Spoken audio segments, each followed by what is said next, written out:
And they told my grandfather that they were all gonna, that his wife and children were going to die. And what happened was that all the opposite. They survived and he passed away. So my grandmother, Victorina, that's my middle name, Victorina, she found herself at 27 with 3 small children in an island that she had practically just moved to on her own.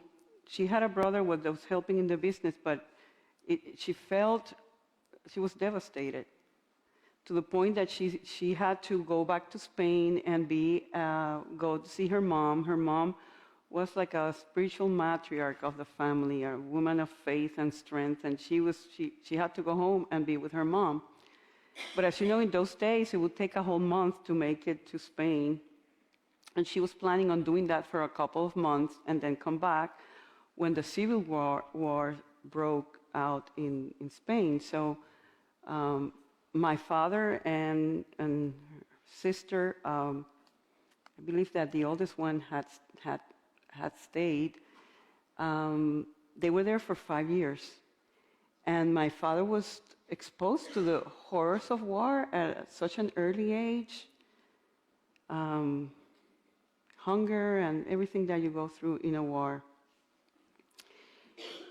Eventually, war was over and they managed to come back, and they did it through New York, through Ellis Island. So they sailed back, and my dad tells me the story that they're coming into the harbor, and he sees this magnificent lady holding something, and she's asking, "What is that?" And his mom said, "That's a symbol of freedom and liberty." Then they got off, and a cousin who happened to live there in New York took them to eat. And he said to this day that he would never forget to just be exposed to all this abundance of food. And for $1, it could be all you can eat for $1. And he could not believe the abundance and what he had been exposed to. And then they started talking about Franco, the dictatorship at the time, and how severe and how they didn't have the lack of freedom of speech like in America. So this sort of like created a worldview for my dad that culminated when he saw one of his uncles took over his father's business, and with hardly any education, made it through and thrived and was able to provide to the whole family. So he really, at the deepest of his being, he really became an American by heart, saying, what a country where you have your main rights secured, and then be able to dream and make your dreams come true. So I grew up hearing all these stories. And even though I've always honored my 3 heritage, I see myself as, I will tell you who these people are soon, as a Puerto Rican. I was born in Puerto Rico, as a Spaniard, because my grandfather on my dad's side are all from Spain, and of course as an American for many reasons. I have an American great-grandmother from Kentucky, believe it or not, this Hispanic lady, yeah. Her name was Henrietta Rocker, and she married my great-grandfather, who was of English descent, so his last name is Bird, so that's why my official name is Quintana Bird. And then, all the awareness of what being an American and the advantages of living in the American democracy meant. So that was sort of like my upbringing. And I just pulled this picture from my brother's Facebook page from this week on 4th of July. These are his kids, and they're like, just praising America. And I figured it's just the way my siblings are. We just appreciate being an American citizen. So my parents were relatively active politically, believe it or not, because they have always to this day envisioned Puerto Rico being the 51st state. And I remember in the 70s how they were sponsoring or backing up a candidate to make it to Congress. As I don't know if you're much into Puerto Rican politics, but we don't have the capacity of having a congressman that can vote there. It's only one resident commissioner who can say everything he wants but cannot vote. Still, my parents were sponsoring a specific candidate, and I remember in a fundraiser in my home seeing 3 congressmen from this, from Congress. When the nation turned 200 years, we were taken to Washington, D.C., and see all the monuments and do the big celebration.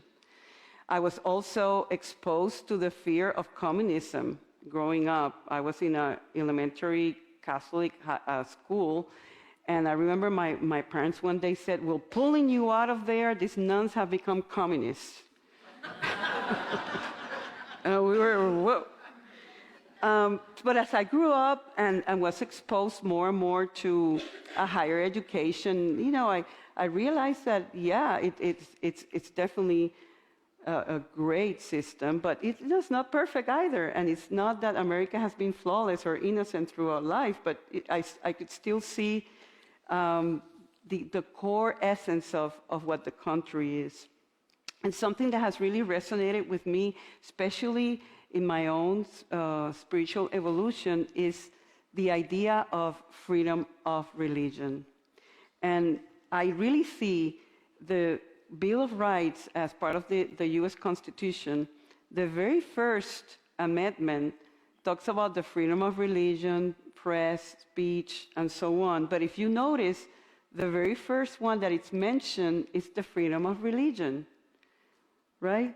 It was core to the vision of the founding fathers and the people who came here. And the more you read, the more you realize that most of the colonization of this American land throughout the whole hemisphere was really mostly based on people, especially the Spaniards, I have to admit, that came looking to see how much can we get, how much treasures, how much gold, what can we get. However, we know that there were other people who had higher ideals, and they envisioned something more holistic or beneficial for everyone else. And it is believed that there were secret spiritual societies that were gathering, coming from Europe here, and starting to visualize and really work for the creation of a country that would embody, for instance, the ideals of the Greek democracy, right? I was told by Dr. Marsh and the other service that she said how, the America, if you flip the words, it's really the I am race. The I am race. It's like standing on our truth.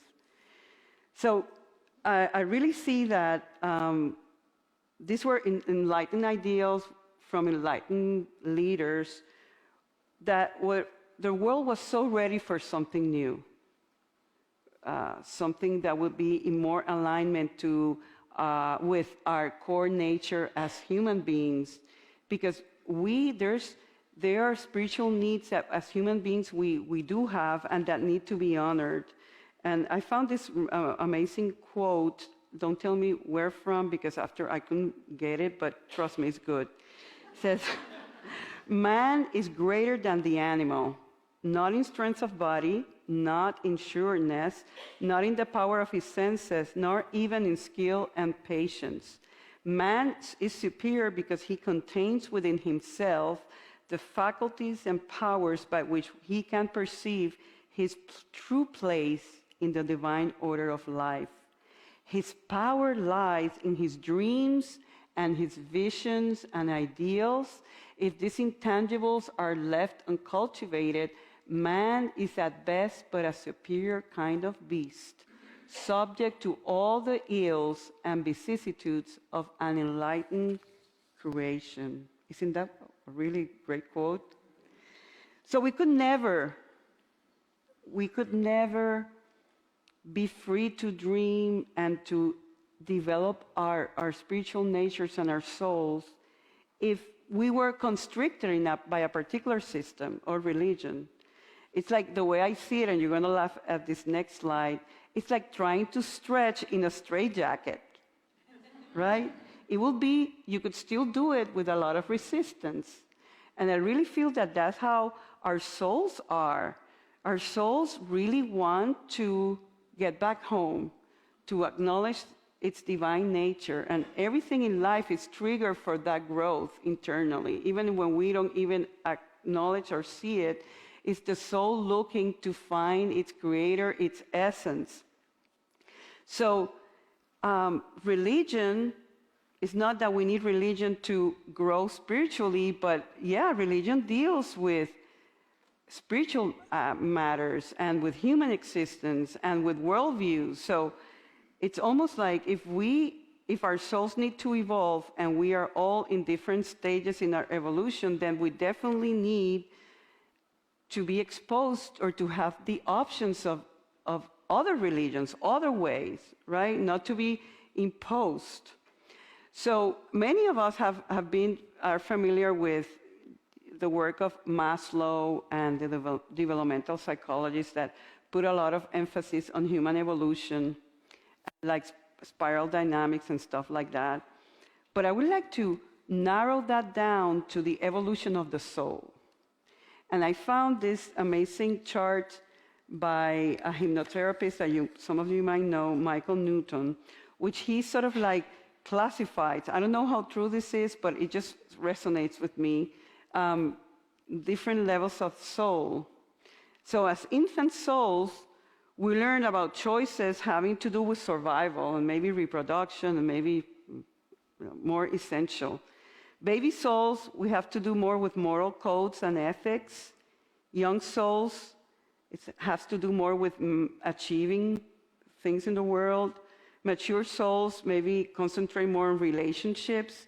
And old souls' choices have to do more with the nature of the oneness and the Tao.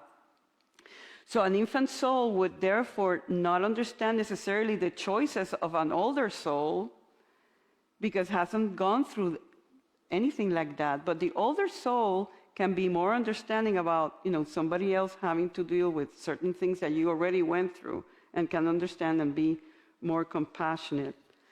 So in other words, the diversity of religion, it's key.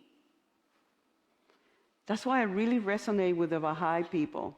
The Baha'i people believe that all world religions are divine in origin, one in essence, equally true, equally important, equally valid, and all part of a single progressive process.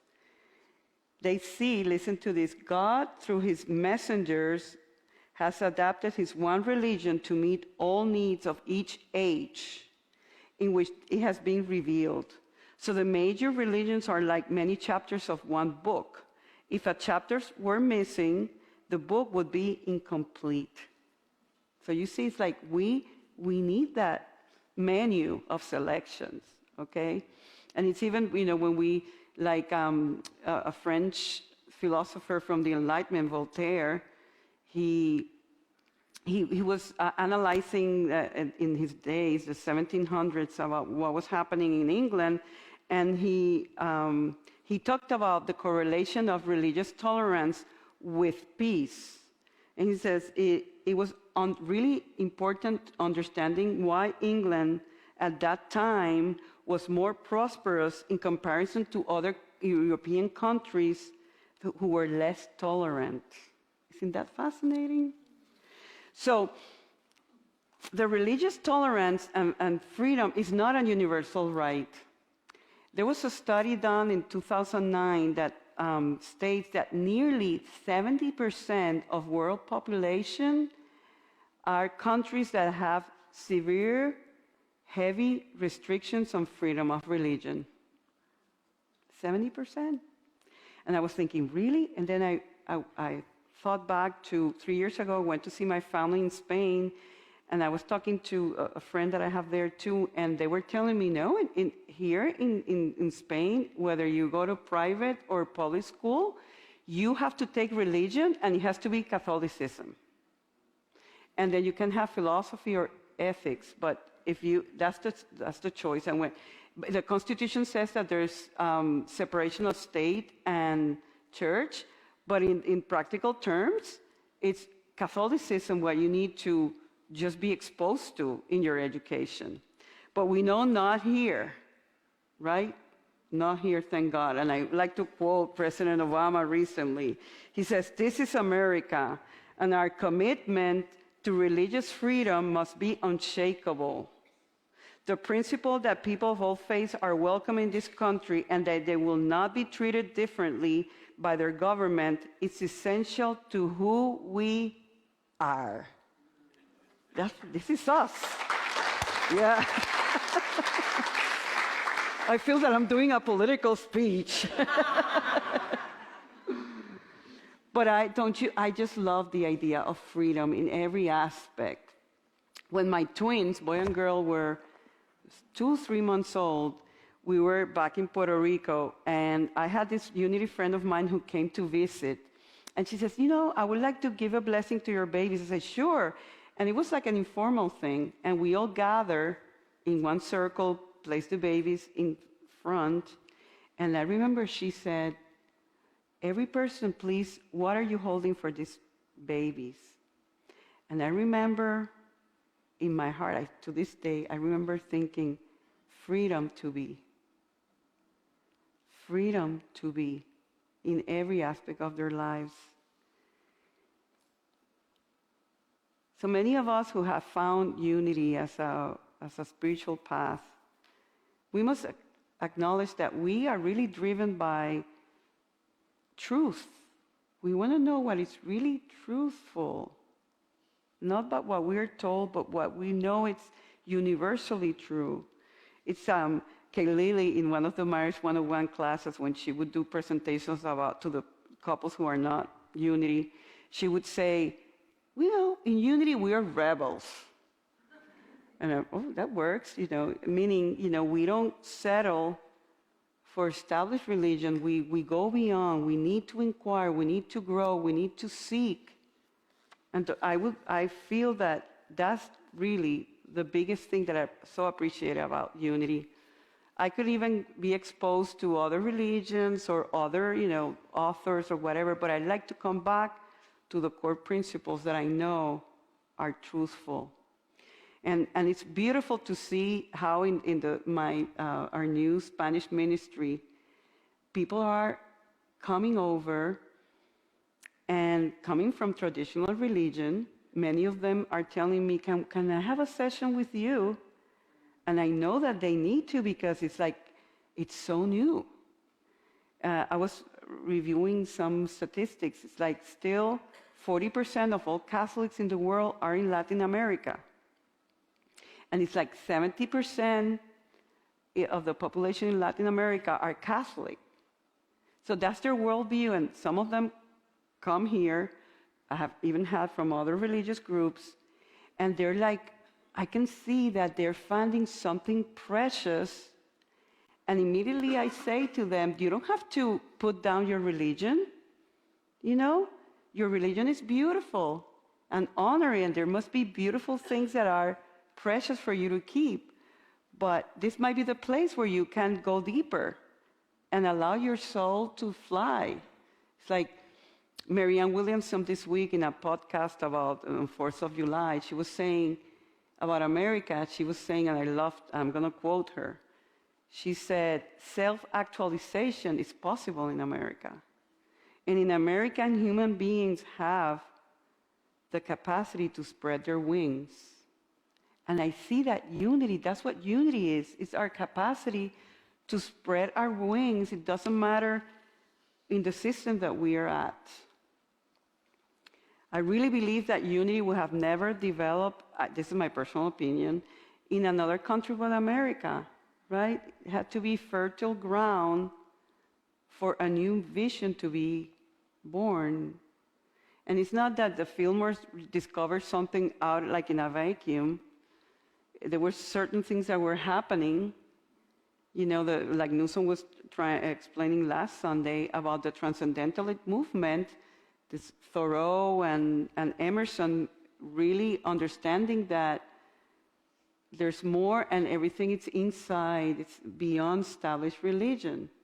And then there are others, like P.P. Quimby, who was a guy who really found healing and found a connection between mind and body, and other metaphysicians that started discovering a lot of this stuff. And then Myrtle Fillmore, in going through a major health crisis, managed to find healing of tuberculosis to the point, the more I think about Myrtle and Charles, this is like regular common people in the late 1800s who found something real and precious and led themselves not by what they were learning from others, but by their inner guidance, and just wanted to bring this knowledge out into the world and help people discover more of their spiritual nature and not necessarily their religion, their religious nature, which is all. That's our new slogan, by the way. We are spiritual, not religious, right? Doesn't matter what labels, right? It's just being in the space of exploration and honoring and supporting one another. And with time, you know that the unity principles are not limited to physical healing or spiritual healing. The principles work in other areas of your life, in your relationships, in your finances. And by the way, you'll be hearing, but I'm starting with my Spanish group a series of spiritual economics, and we'll be offering in English in August. So there's books out there. You're welcome to get one and get ready for the exploration of core unity prosperity principles and how to make them work in your life. Isn't that great? Yes. Let me get some aha. Amen. Amen. Okay, so now I'm not going to wait till the end to do a prayer. I would like to hold a prayer at this moment. If you may join me at this time.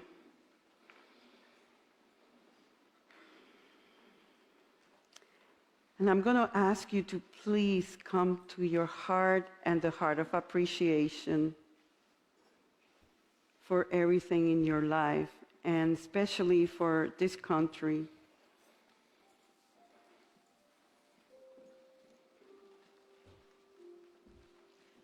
Almost imagine that you are standing on holy land. Imagine that you are touching the land with your hands and saying thank you for this land of the free and the home of the brave. For our core foundation, as labeled in the Declaration of Independence, that all men are created equal, that they are endowed by their Creator with certain inalienable rights, that among these are life, liberty, and the pursuit of happiness. That to secure these rights, governments are instituted among men, deriving their just powers from the consent of the governed. We bless this Constitution and these principles, and we truly say thank you to everyone in our history that held that high vision, for those who have defended this vision with their lives and sacrifice. Well, our hearts also go to those who have suffered when we have deviated from these principles. And to those of us who are sincerely dedicated to our spiritual path, we open our hearts even deeper in gratitude for all that had to happen from the presence of Jesus on this earth to the many thinkers, philosophers, saints, masters, teachers, healers, who planted a seed of greatness and possibilities, so that today the land of the free and the home of the brave would be a reality.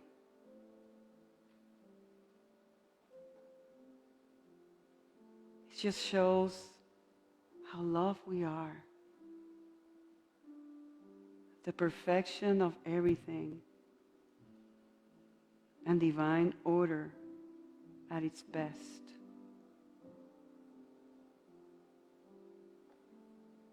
We are so grateful for the love that is,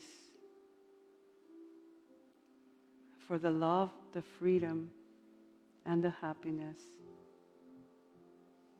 that we as spiritual beings can enjoy, and also as citizens of the United States of America. In God we trust, and so it is. Amen.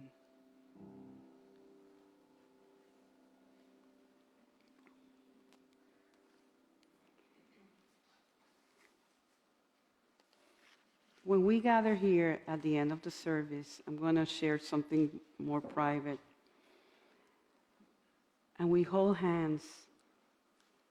I can't help but think of the Fillmores and silent unity, the prayers that never cease, and all the beautiful things that have come in my life as a result of this way of life, and to so many. But today, let's expand that awareness into our founding fathers and everyone else that were able to co-create this country for us. That among every other thing, we are free to worship our God in whichever way and whichever name we want. And to honor what the Buddha said thousands of years ago. Believe nothing just because a so-called wise person said it. Believe nothing just because a belief is generally held. Believe nothing just because it is said in ancient books. Believe nothing just because it is to be of divine origin. Believe nothing just because someone else believes it. Believe only what you yourself test and judge to be true. I am sure that all of you, most of you, had to do the Pledge of Allegiance, something I never had to do.